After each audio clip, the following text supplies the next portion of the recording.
Um dos grupos de estudo está relendo a Quinta Raça e ele está encontrando ali alusões à Operação Resgate e ele pergunta se aquilo ainda é atual.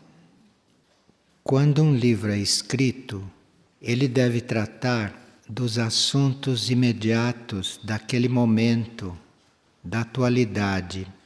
E a atualidade, os assuntos daquele momento podem mudar, as necessidades podem mudar. Mas quando um livro trata de um assunto atual, ele traz sempre uma nota universal, traz sempre uma nota que é para todos os tempos. Então, se nós lemos um livro quando ele é editado, nós temos a atualidade e temos esta nota universal. Mas se nós vamos ler o livro dali a 10 anos, ou dali a 15 anos, como está acontecendo, nós temos que buscar nele a nota universal, porque a nota da atualidade eventualmente já está transcendida. Mas ela serve para nós fazermos revisões. Então, quando nós lemos um livro a respeito do que se passa agora, nós entendemos algumas coisas. Mas se vamos ler o livro daqui a 10 anos e ele se refere ao que se passa agora, nós estamos fazendo uma revisão dos acontecimentos do nosso estado de consciência. Então é uma forma de ler diferente. E embora nós estejamos numa outra etapa, o livro A Quinta Raça deve ter ali algumas coisas universais que são para sempre, que são leis eternas. E pode servir para nós fazermos a revisão do nosso comportamento, do nosso estado de consciência, das nossas ações em um determinado momento. É uma forma diferente de ler. Se vocês leem um livro agora, lê de um jeito. Se lê mais tarde, é outra forma de ler. É uma outra revisão que se faz. É um outro tipo de reflexão. E uma pessoa pergunta que portais são esses aos quais nós nos referimos, porque sempre dizemos que temos que passar alguns portais. Isso são etapas do desenvolvimento da nossa consciência. Então, quando nós terminamos um ciclo de desenvolvimento, terminamos uma etapa. Então, ali tem um portal, isto é, tem uma passagem de dimensão. Ali tem uma passagem de plano de consciência.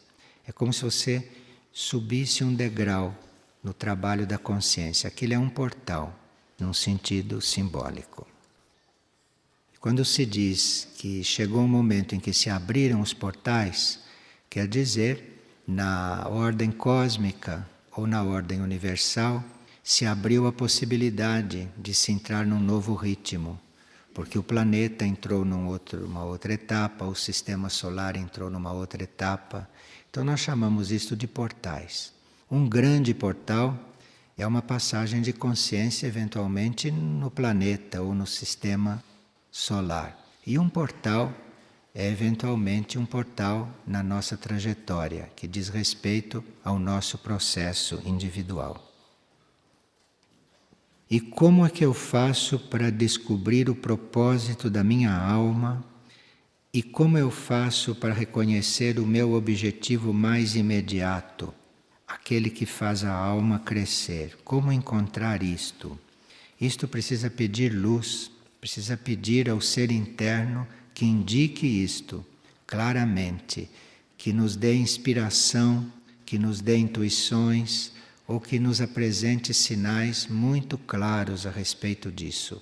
É preciso pedir luz interna, luz para dentro do ser. Existe uma lei que diz: quem bate lhe será aberto, quem pede lhe será dado. Esta lei se refere a isso. Esta lei não se refere a coisas materiais, não. Porque as coisas materiais estão sujeitas à lei do karma. E isto é uma lei que está acima da lei do karma e que diz: a quem pede será dado. É isto que é a lei. Então, se você pede luz, a luz virá. Mas precisa realmente pedir. E aqui também uma pessoa que se sente muito angustiada porque a consciência dela se amplia e ela tem fortes compromissos profissionais assumidos. E ela está muito angustiada porque acha que não pode mais perder tempo nesse conflito com isto. Como é que ela pode resolver? Então, você se deu o trabalho de ler a Bhagavad Gita, porque este assunto está lá na Bhagavad Gita bem claramente exposto.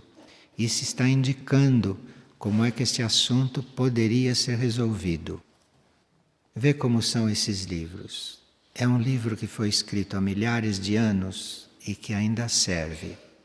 Mas quando você for ler aquele livro, você vai ver que ali tem indicações que eram também para aquele tempo. Mas a essência do livro serve até hoje. Porque até hoje ainda está havendo este diálogo entre o ego e o eu superior. Nós ainda não passamos para o diálogo entre o eu superior e a mônada. Não passamos para o diálogo entre a mônada e o regente. Aí precisam escrever outros livros, se até lá vai se escrever livros.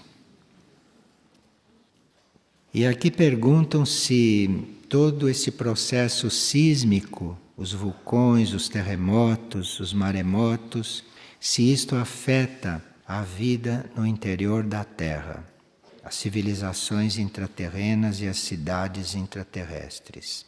Quando nós falamos nestas civilizações intraterrenas ou na vida intraterrena, nós não estamos nos referindo à Terra física. A Terra física é isto que a geologia conhece. Nós estamos nos referindo à Terra interna, a parte interna da Terra. Assim como você tem um corpo físico, você tem um corpo astral, você tem um corpo mental, que continua existindo o que quer que aconteça com seu corpo físico. Assim é a Terra. Existe a Terra física, a Terra astral, a Terra mental, existe a Terra em todos os níveis. E o que aconteça na Terra física pode não interferir naquilo que está acontecendo na Terra em outros níveis. Nenhuma civilização dessas adiantadas da Terra está aqui no plano físico. Essas civilizações estão em outros planos. Então o que acontece no plano físico não vai alterar o ritmo dessas civilizações. Embora os planos se intercomuniquem, embora haja intercomunicação entre os planos, e um plano possa influenciar um outro, quando existe uma civilização num outro plano, ou quando existe algo num outro plano que tenha que ser resguardado, isto é resguardado, embora haja comunicação entre os planos e influência entre os planos. Às vezes fazem perguntas sobre os livros ou sobre os trechos dos livros e vê-se que fazem a pergunta antes de terem lido o texto com atenção. A ordem do trabalho seria a gente ler o trecho, refletir sobre o que leu, aí depois que refletiu, ler de novo, ver se é o caso de aplicar imediatamente ou se está aplicando o que leu, e depois tornar a ler para ver se tem alguma coisa que absorver ali e se dedicou o suficiente àquela leitura. Essa seria a forma de ler um livro. Agora, depois de fazer tudo isto, aí, se não compreende, aí faz uma pergunta: o que quer dizer isto? Porque senão, quem responde imediatamente, antes da gente ir buscar mais profundamente, se alguém responde, nos rouba a possibilidade de aprender por si, nos tira aquela oportunidade. Então a gente entra em contato com algo que não conhecia, ou com algo que parece novo, ou com algo que parece complicado. Aquilo é uma oportunidade para a gente penetrar aquilo, para a gente conseguir compreender. Então, se a gente logo pergunta e outro logo responde, perde-se isto, perde-se essa oportunidade e não se cresce na busca, na pesquisa, na compreensão. E durante esse processo da leitura e do estudo, A gente sempre está pedindo luz sobre aquilo que está lendo, porque muitas vezes a luz vem de uma forma muito misteriosa, sem que a gente tenha dúvida, sem que a gente tenha pergunta a fazer. Às vezes a gente lê, pensa que está entendendo, mas está entendendo só uma parte. Depois uma maior compreensão vem depois. Então a gente precisa estar pedindo luz sobre o que está lendo, senão se perde muita oportunidade. Era com base nisto que Paul Brunton agia muito rigorosamente. Como ele tinha milhões de leitores pelo mundo todo, em várias línguas, ninguém sabia o endereço dele. E todas as pessoas que queriam escrever para ele fazendo perguntas sobre os livros, escreviam para o editor. E lá na editora tinha uma pessoa encarregada de abrir todas as cartas dele. Quase todas não chegavam até ele. E a pessoa respondia que ele não tinha correspondência. Então veja que isto não é uma coisa, uma brincadeira. Isto é uma responsabilidade. Você está roubando do indivíduo a possibilidade dele chegar por si a uma certa compreensão. Uma pessoa pergunta se é possível nós sonharmos acordados, apenas estando em estado de relaxamento. E por que isto acontece? Isto é possível sim. O que nós chamamos de sonho é uma atividade do nosso corpo astral ou do nosso corpo mental. Então o nosso corpo astral e o nosso corpo mental está agindo como o nosso corpo físico. Estão agindo juntos, paralelamente. Mas como o físico está desperto e ocupado com outras coisas, não se dá conta do que o astral e o mental estão fazendo ou estão vivendo. Mas pode acontecer num determinado momento que, estando acordado, o corpo físico se dê conta do astral e do mental. Então aí ele tem um sonho acordado. Mas os nossos três corpos, o físico, o astral e o mental, estão sempre em atividade. Então é como se agora nós estivéssemos sonhando. Isto é, estamos em ação no plano astral, estamos em ação no plano mental. Não nos damos conta porque o físico está ocupado com outras coisas. O físico não está adormecido. Se o físico se adormecer, ele pode dar-se conta da atividade dos outros. E esta mesma pessoa pergunta: como que eu estabeleço limites nos meus contatos com o próximo? Qual é o limite entre ajudar, não ajudar e prejudicar? Pois é, tem muitas pessoas que pensam que estão ajudando, insistindo, mas estão atrapalhando. Não é questão de se envolver com aquilo.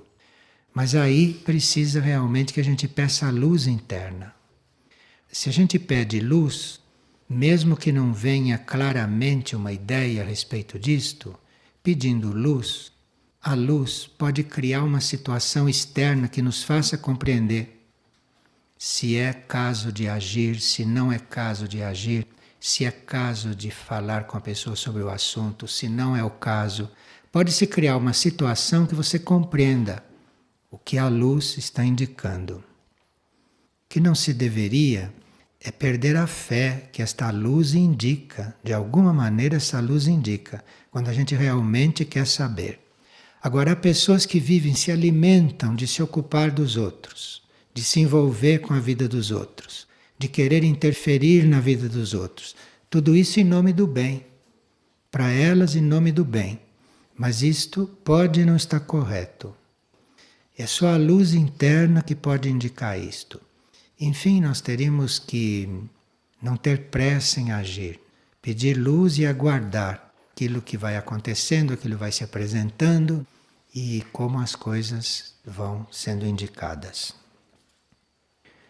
Tem pessoas que promovem verdadeiros desastres antes de se convencer disto e antes de mudarem de método ou de comportamento, nesses casos, da ajuda ao outro. Veja, aqui Uma pessoa observou que quando os pais ficam cobrando dos filhos que sigam uma determinada profissão para terem segurança financeira, que esses filhos se confundem. Principalmente quando os pais dão a entender que os filhos precisam assumir a segurança deles, dos pais, porque os pais vão estar cansados, os pais vão estar velhos, os pais vão precisar de companhia, estas coisas todas da vida comum. Como se a gente precisasse dos filhos para ter companhia. Como se a gente precisasse de alguém para se sentir seguro, para se sentir acompanhado. Quer dizer, isto é uma falta de educação espiritual de base. Agora, isto aqui de se incutir nos filhos que eles têm obrigação para com os pais, quando os pais ficarem velhos, ficarem idosos, isto aqui é um resíduo de uma educação antiga na Índia. Na Índia havia um nível de educação muito elevado. E desta educação elevada fazia parte o seguinte, que quando os pais chegavam numa certa idade, que eles se retiravam das atividades e que os filhos assumiam a responsabilidade da casa e da família. Isto porque os pais poderiam se ocupar do próprio processo espiritual, ficariam liberados, livres desta parte kármica material da vida, dos apegos, dos envolvimentos emocionais com os filhos, com os netos, esta coisa toda da vida comum. Então, isto na Índia não existia, porque os pais chegavam a uma certa idade e se retiravam. O esposo e a esposa se retiravam, mudavam, iam para outro lugar. E os filhos assumiam todos os ritmos, assumiam tudo, os negócios, a casa, os netos, assumiam tudo. Isto era uma educação muito elevada na Índia. E havia um grupo de gente muito educada que fazia isto fazia parte da educação indiana. Agora, isto prosseguia. O esposo e a esposa se retiravam e ficavam um tempo juntos, fazendo o processo deles juntos, depois de terem criado os filhos, depois de terem cumprido a parte kármica da vida. Aí eles iam fazer a vida deles, num determinado nível de consciência, que já estavam diferentes de quando estavam casados. Casaram-se, tiveram filhos, trabalharam, não é? Conseguiram se conhecer, se integrar. Isso foi uma fase.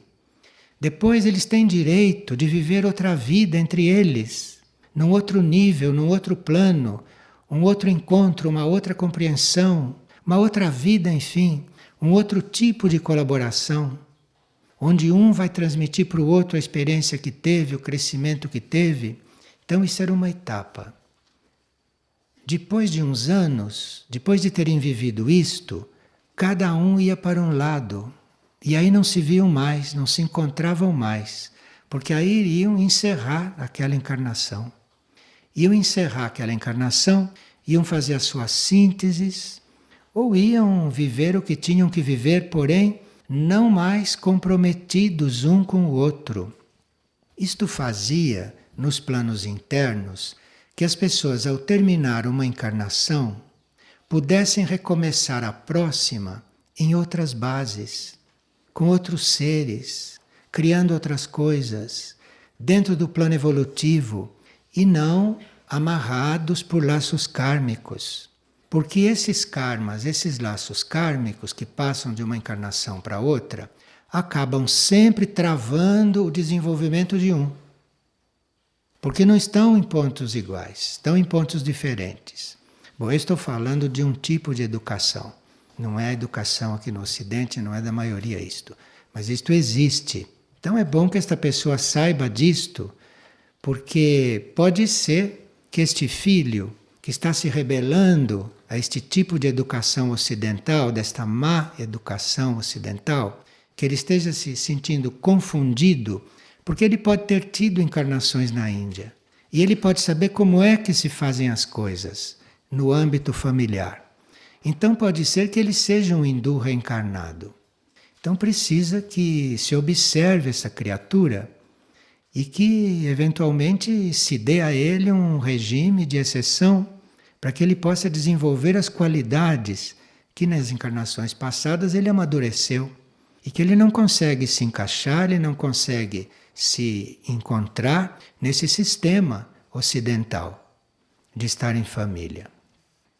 Então precisa atenção com estas coisas. Precisa atenção e essas coisas são possíveis quando há amor. Então, se existe amor, se o filho é amado, deve haver espaço para ele ser diferente dos outros filhos, para ele seguir uma coisa diferente. Deve haver espaço para isso. Olha, quando o amor há espaço para qualquer coisa.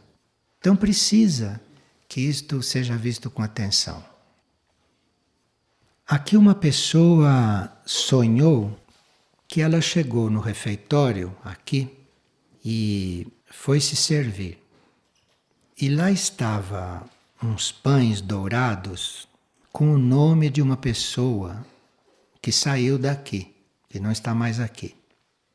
Então ela ficou assim, sem saber se servia do pão ou não, porque estava lá com o nome do outro, que já tinha ido embora.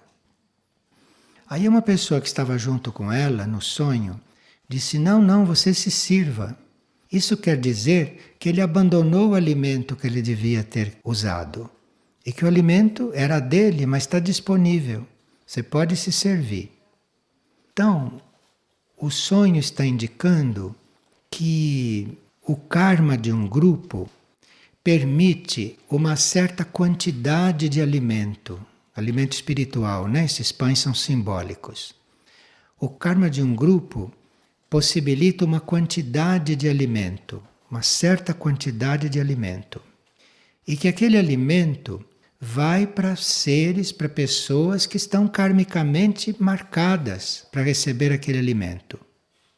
Se o alimento não é infinito, é só para aqueles que estão marcados, aqueles que aguardam pelo alimento é como se ficassem esperando numa fila. Ou uma nova leva de alimento, que seria um outro ciclo, ao qual o grupo tem direito, ou então que alguém não se sirva daquele alimento para o primeiro da fila se servir. Compreende? Isto é na lei do karma. Então é o que aconteceu com esta pessoa. Então esta pessoa estaria na fila, mas alguém saiu e ela então encontrou o alimento disponível. Então veja, aqueles que saem não fazem só um ato que eles pensam que é negativo, é positivo para um outro, porque ele abre espaço para um outro, ele deixa o alimento para o outro. Não? Com isso não quer dizer que a gente vá sair para deixar lugar para o outro. Está se falando de uma forma muito, muito simples, não é? Diante da realidade. E aqui uma pessoa está com um assunto sutil.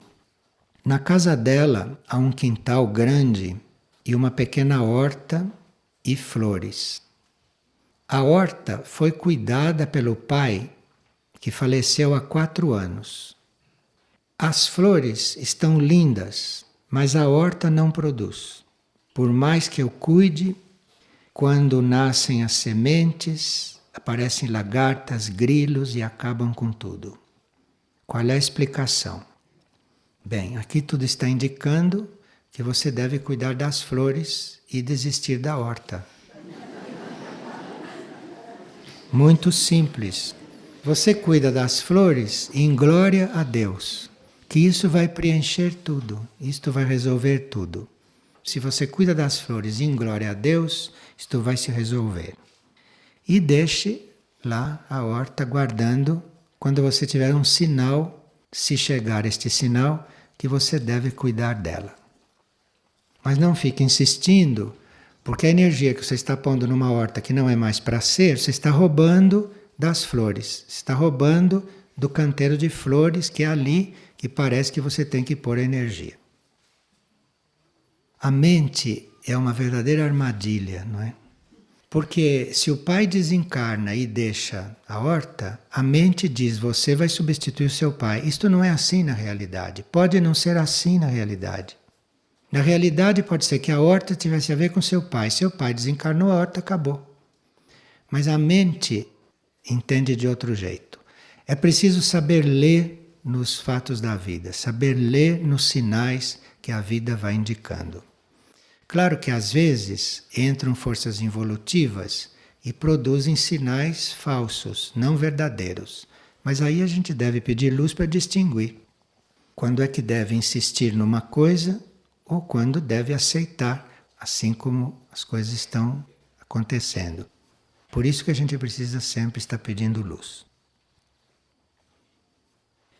E aqui outra pessoa, veja que as pessoas não têm mesmo o hábito de perguntar dentro. Não têm mesmo o hábito, como se dentro fossem vazias. Como se dentro não tivessem um guia, um destino escrito. Como se a gente não tivesse aonde perguntar. Tenho uma filha de 35 anos que está com depressão, porque ela trabalha numa empresa muito exigente, não encontra forma de conviver naquela empresa e é uma pessoa de grande sensibilidade, que está no caminho espiritual, está fazendo uma busca, mas está ficando perturbada e eu não sei como ajudá-la. É simples isto. Ela deve perguntar para o eu interno se ela está no lugar certo, se aquele é o lugar dela, ou qual é o seu verdadeiro lugar. É só ela perguntar isto que certamente isto vai ser respondido. Porque pode ser não que uma pessoa seja educada a entrar na linha que todos entram. Então uma pessoa que chega numa certa idade deve trabalhar, deve entrar numa firma, não é? Deve ter uma profissão. E na hora de escolher a profissão, vai ver qual é a profissão mais rendosa. Todas estas coisas da vida comum. E aí as pessoas se encontram, a uma certa altura, muito perturbadas. Porque a alma quer outra coisa. Ela não nasceu para aquilo. Precisa ver para que a pessoa nasceu. O que a pessoa veio fazer. Qual é o lugar dela. Qual é a verdadeira atividade dela. Isto aqui tem jeito de se equilibrar. Parece que ainda está em tempo de se fazer esta pergunta e desta criatura ter uma resposta. A pessoa diz que na primeira noite que dormi no núcleo Soin, sonhei que quando voltei para minha casa, a minha mãe me passou a tarefa de guardar grandes pedaços de carne numa geladeira. E eu estava muito contrariada e com repulsa àqueles pedaços de alimento. Logo após eu descobri que a pessoa que me havia causado um grande mal tinha voltado a morar lá em casa. O que isto significa? Então, toda esta carne que você foi chamada para pôr na geladeira, seria você congelar por um tempo todo este ressentimento, toda esta recordação do mal que te fizeram, mal entre aspas, porque ninguém pode nos fazer mal, só nós mesmos. Mas às vezes a gente pensa que o outro pode nos fazer mal. Então, ela acha que alguém fez muito mal para ela. Então ela que ponha isto na geladeira, até que ela se esclareça e depois vai ver como vai perdoar aquilo, como vai resolver. Eventualmente, de imediato, ela não pode perdoar. Tanto assim que todas aquelas coisas humanas foram postas na geladeira. Ficam lá esperando que ela possa perdoar, se desapegar, que ela possa soltar isto tudo que, segundo ela, lhe foi feito. Mas se você ainda está aí no núcleo Soin, se você ainda tem um tempo aí no núcleo Soin, peça ajuda para que isto seja dissolvido e quem sabe, se você quando chegar em casa, você já encontra a geladeira vazia. Mas precisa que comece a fazer o trabalho já. E uma pessoa diz, quando eu oro, eu posso pedir proteção ou devo me entregar somente? Depende. Se você vai se entregar mesmo, você não tem mais nada o que fazer. Pode fazer isso até agora aqui. Você pode fazer, está tudo resolvido. Agora, se você tem alguma dúvida, aí é melhor você pedir proteção quando orar. Peça proteção. Isto depende de você.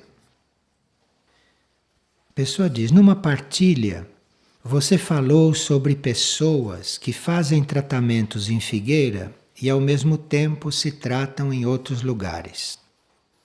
Eu gostaria de relatar que em alguns meses de tratamento aqui em Figueira, tratamento exclusivo aqui, eu pude me curar de um problema respiratório.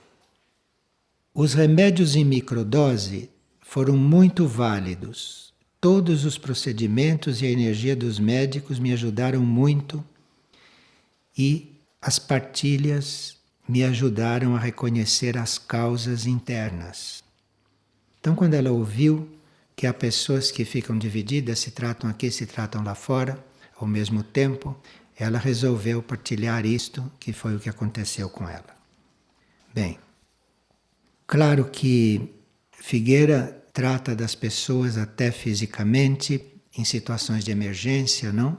Porque nem todos conseguem se comunicar com esta energia de cura, simplesmente, diretamente e totalmente.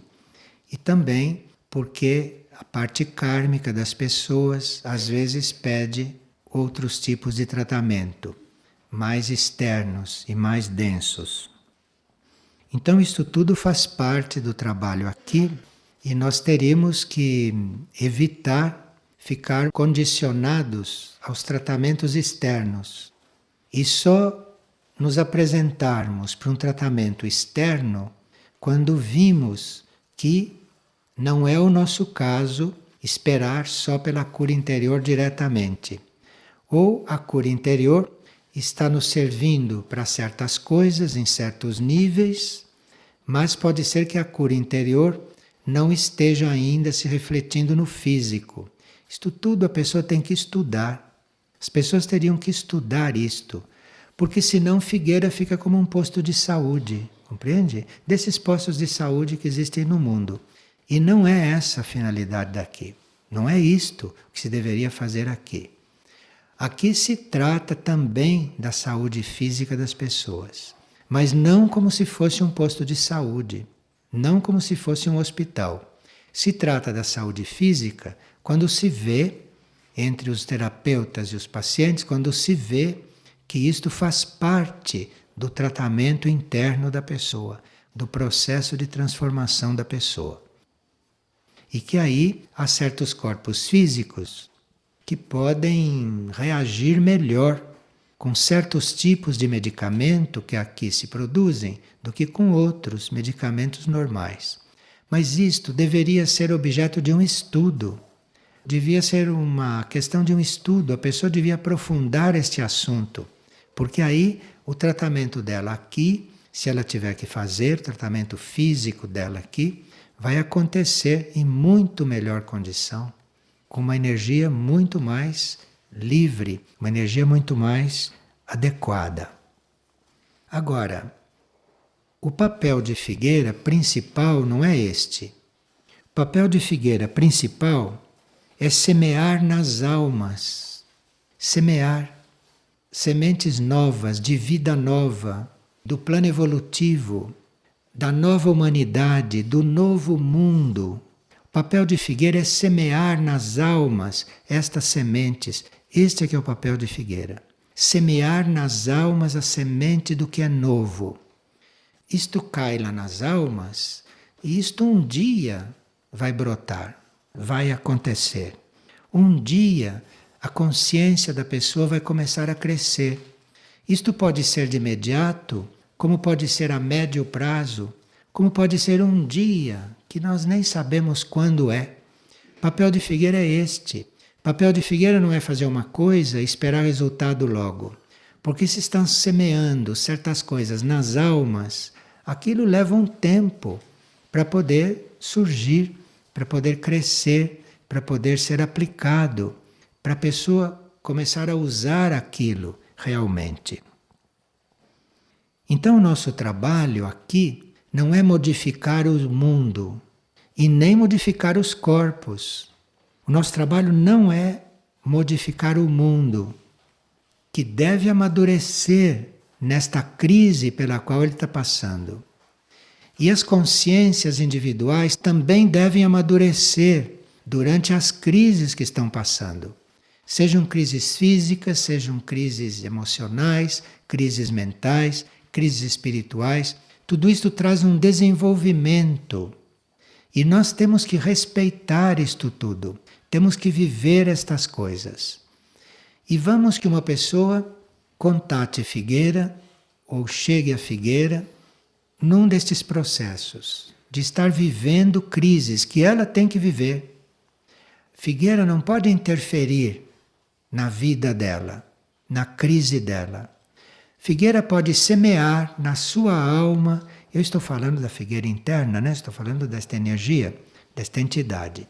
Figueira começa a semear na alma dela as sementes do futuro, as sementes da nova vida, sementes da nova humanidade, do novo planeta. Este é o trabalho de Figueira.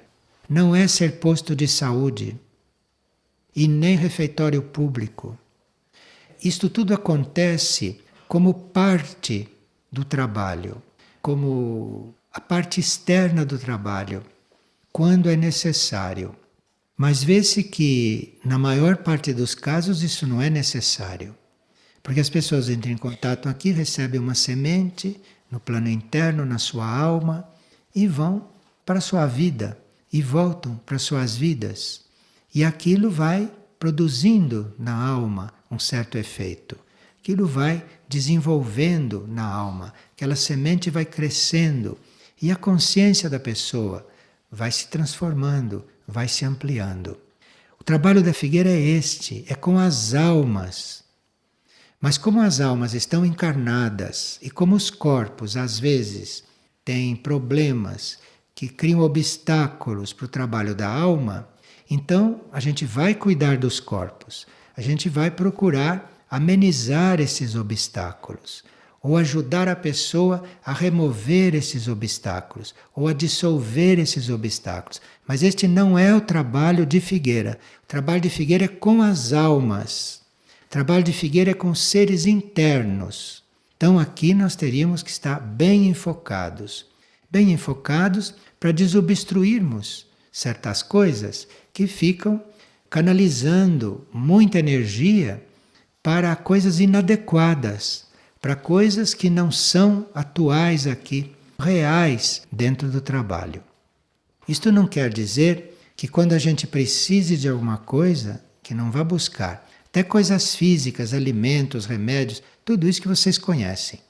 Mas isto tudo está em função de você se encontrar, de você reconhecer qual é o seu verdadeiro trabalho. É em função disto que existe toda essa parte externa e toda essa parte material. Porque se nós não tivermos esta consciência, se não tivermos isto bem claro, isto aqui vira um posto de saúde. E aí eu não sei o que aconteceria com as almas de alguns aqui. Talvez saíssem e fossem trabalhar em outro plano. Então precisa que realmente a gente tenha isto claro. Veja, este trecho de Helena Herrich me foi enviado antes desta partilha. E aqui diz: na verdade, a próxima era revelará até certo ponto o mundo supraterrestre. Mundo supraterrestre quer dizer o mundo suprafísico, o mundo além deste mundo material com o qual nós estamos aqui em contato. Muitas coisas, diz a Helena Herrich, se tornarão evidentes e acessíveis às sensações terrestres. Quer dizer, nós encarnados, com as nossas sensações, vamos ter a sensação da presença desses mundos, desses níveis de consciência. Nós vamos ter a sensação, não estamos negando as sensações, porque sensações é aquilo que nós dispomos hoje para sentir. Então, é através das sensações que nós vamos perceber essas presenças. Os limites entre o espiritual e o material, entre o terrestre e o supraterrestre, desaparecerão gradualmente e as pessoas, ainda na vida terrestre, se prepararão conscientemente para serem úteis ao mundo superior. Quem tem consciência de si está aqui neste mundo para servir aos mundos superiores aqui, para transformar este mundo num mundo superior, num mundo mais harmonioso, para que haja um maior equilíbrio entre os mundos e para que haja uma interação, para que haja um contato mais livre entre os mundos. Isto é, entre este mundo concreto, material, e os mundos sutis, e os mundos supraterrestres, os mundos mais evoluídos. Diz ainda ela, a própria vida terrestre não será mais uma migalha sem sentido, mas se tornará um trabalho consciente e criativo pela implementação e pela aplicação da tarefa aceita em ambos os mundos. Quer dizer, nós vamos chegar num estado de consciência que aqui cumpriremos tarefas em colaboração com outros mundos. Não existem tarefas só humanas, tarefas só daqui. Cada tarefa que se assume aqui, mesmo material, mesmo externa, esta tarefa deve estar coligada com uma outra tarefa de um outro mundo, porque a tarefa é única, a vida é una. Então, quando você está fazendo uma coisa aqui, você tem que ter consciência que está fazendo uma parte da coisa, que a outra parte está sendo feita nas outras esferas, nos outros níveis, nos outros mundos, por outros seres.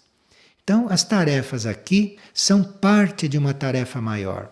Se nós não temos essa perspectiva, nós continuamos escravos. Vocês sabem, né, que neste planeta existe a palavra escravo em todas as línguas. Onde é que existe escravo no cosmos? Só aqui, neste planeta. Isso é um termo que não existe nos mundos superiores. Então, se nós não temos esta consciência de que estamos fazendo uma parte da tarefa, estamos cumprindo uma parte do grande plano, e que essa mesma tarefa, esse mesmo plano, continua, prossegue nos outros níveis, nos outros mundos, neste mesmo momento, isto que nós estamos fazendo aqui, nos planos internos, estão fazendo a outra parte disto aqui. Isso está sendo feito em vários níveis. Então é um trabalho único, é um trabalho só. E nos outros níveis, isso está sendo feito também. Então, nós não estamos escravos.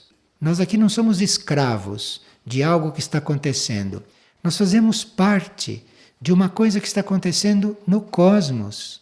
Então, isto é o que querem dizer aqui com este trecho. Aqui uma pessoa está numa situação positiva e não sabe que ela é positiva. Depois de um certo tempo que frequento Figueira, comecei a me sentir dividida, nitidamente em duas pessoas. Eu me sinto completamente separada uma da outra e com sentimentos e vontades opostas. Uma quer seguir o caminho espiritual e a outra está mais confusa quanto a isso. Agora ainda uma coisa mais positiva. Quando cheguei aqui, foi como se eu tivesse virado de cabeça para baixo. As minhas mãos estavam no lugar dos meus pés e os meus pés estavam lá na cabeça. Me sentia andando assim, e uma vontade de ficar e a outra de sair correndo e ir embora. Isto durou 2 dias. E nesses 2 dias eu caía de sono e com muita dor de cabeça. No sábado voltei ao normal.